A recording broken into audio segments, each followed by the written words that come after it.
You've done IVF, maybe even multiple rounds. Each time you've followed every step and it still has not worked.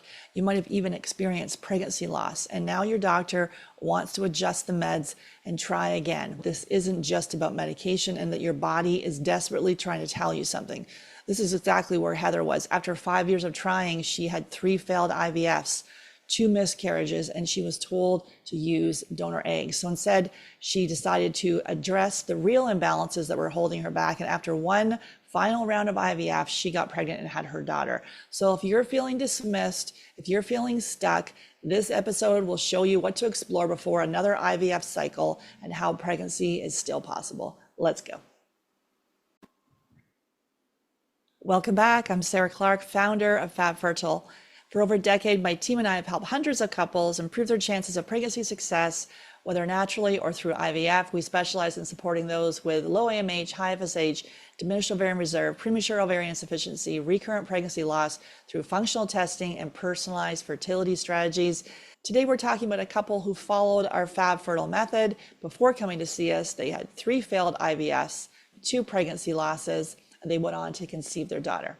This episode is for you if you've experienced pregnancy loss before 12 weeks and you want answers beyond everything looking normal.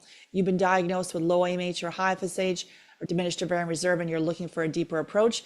You want to explore some functional strategies like gut health, immune balance, and advanced blood work to improve pregnancy outcomes. Thanks so much for listening. I'm so thankful that you're here. Make sure you hit subscribe or follow. And if you know someone else who's on the fertility journey, please share this podcast with them. Let's get into the episode. Today, we are talking about Heather's story. And this is that she was trying to conceive for 5 years. And we work with a lot of people that this is not your first kick at this. You have typically tried over a year. You've probably made a lot of diet and lifestyle changes already, followed the blogs and the podcasts, and trying naturally, then you may have gone to IVF and that may not have worked. So today we're talking about Heather's story and really how this can have you look at your journey differently. So for her, she had the 3 failed IVFs and she had 2 pregnancy losses. And she was actually told her only option to conceive was donor eggs, similar to mine. I was diagnosed with POI at 28 and told my only way to have my children was donor eggs, and I didn't get a second opinion. I had no clue there was things I could do to improve my health, and I did go on to have both my kids with donor eggs. But my daughter's 23, my son's 20. This is over 25 years ago. I'm about to turn 55. Coming up in about 1 month. Can't believe it. Years later, my health took a nosedive. And that's when I discovered all these health things, everything we can do to improve our own health, which ultimately will improve our fertility. So that's why I started my business, FabFertile, over 10 years ago, helping hundreds of couples improve pregnancy success. With Heather, she told us she was feeling just okay. So a lot of times people come to us and they're not a sick population where you're just crawling out of bed. Sometimes people, are not feeling their best, but you don't know how poorly you're feeling until you can feel amazing.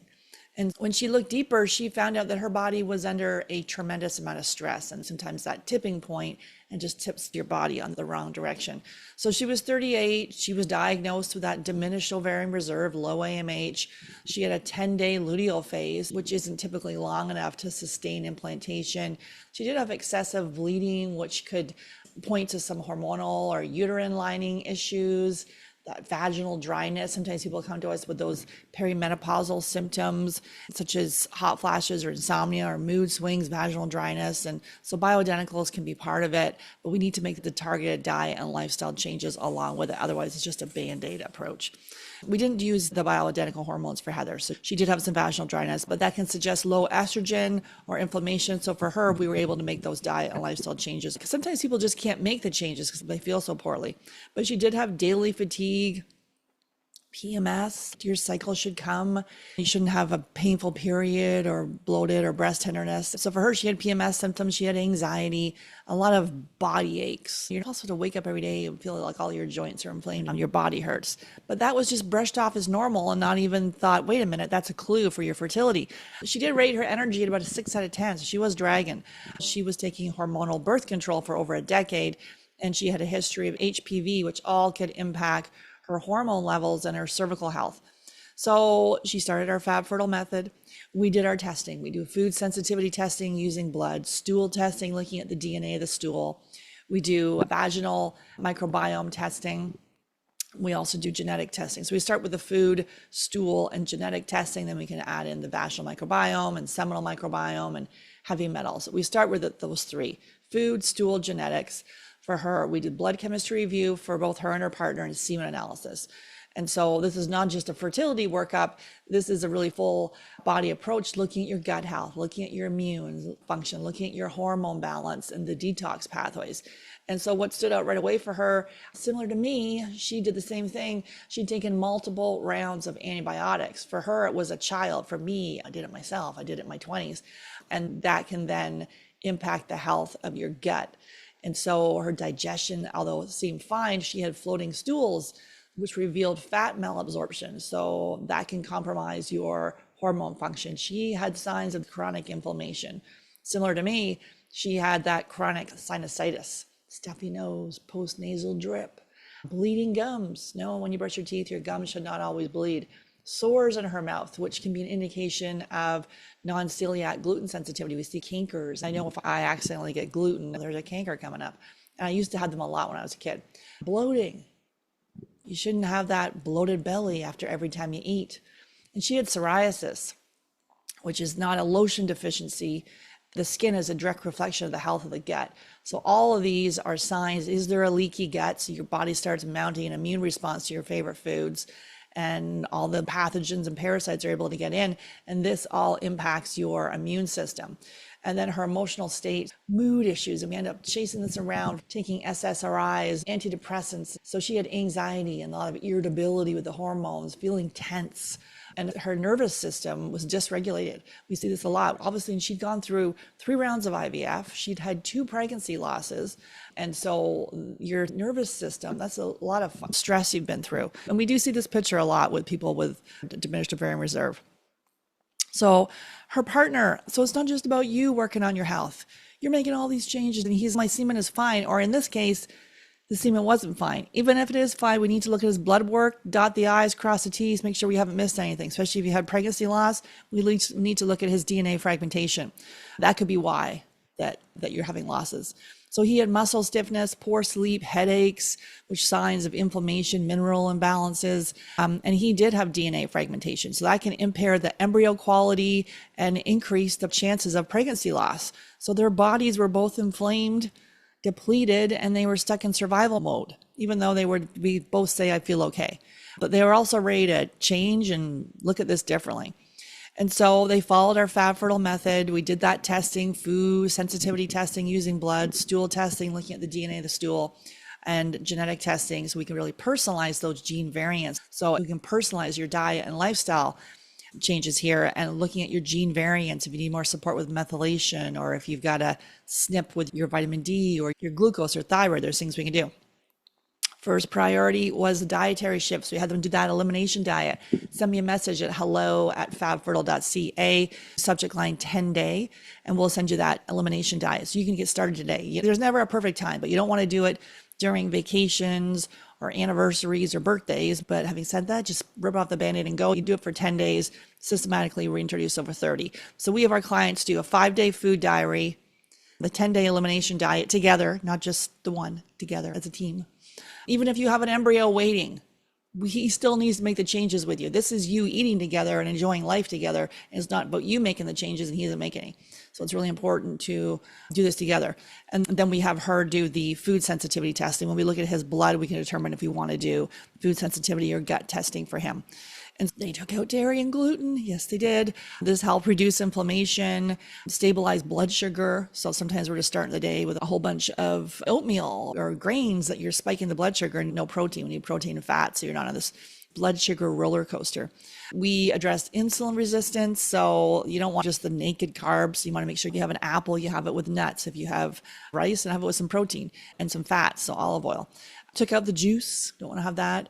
And increasing the non-starchy vegetables and a lot of protein. We need way more protein than we think. I have a protein guide too, so send me a message at hello@fabfertile.ca, put subject line protein, and I'll send you the protein guide so you can make sure you get enough protein.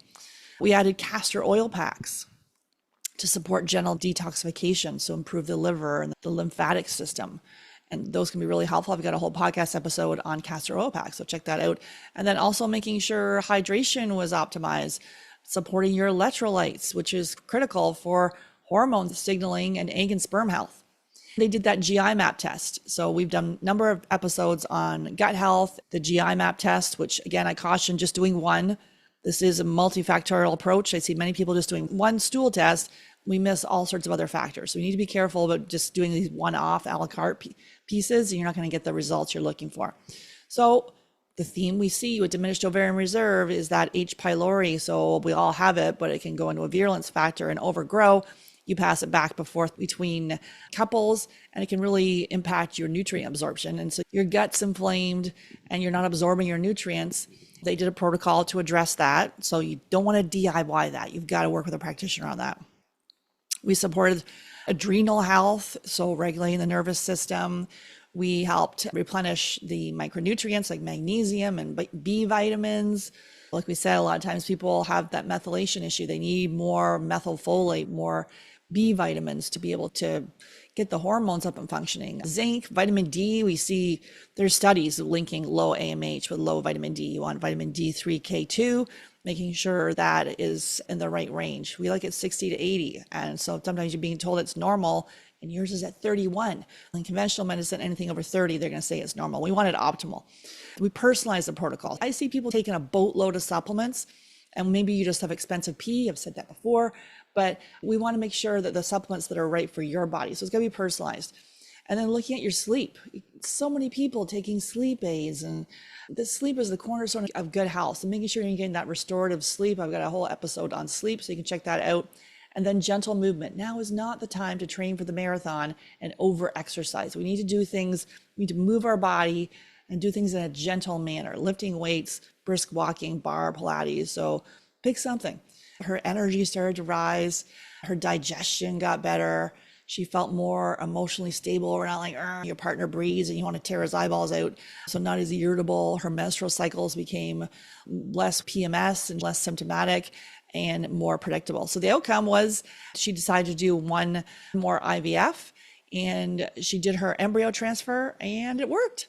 They conceived, had their daughter. We believe in miracles. We really do.